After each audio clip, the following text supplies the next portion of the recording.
Hello everyone, today we will talk about how to fix or how to solve the problem of updates on the application of Discord. You will click on settings. In this page you can click on apps, default apps, app settings. When above you can search about Discord and you will enter here.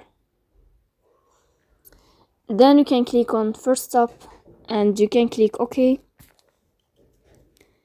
After that you'll enter to the window of storage. Here you can click on clear cache. Don't click clear data because that can cause you errors or can delete your account. In the end you can turn off your phone and you can wait a moment to turn on your phone again to fix that problem. So please don't forget to support us by like and subscribe. See you next time in another video and thank you for your attention and your watching.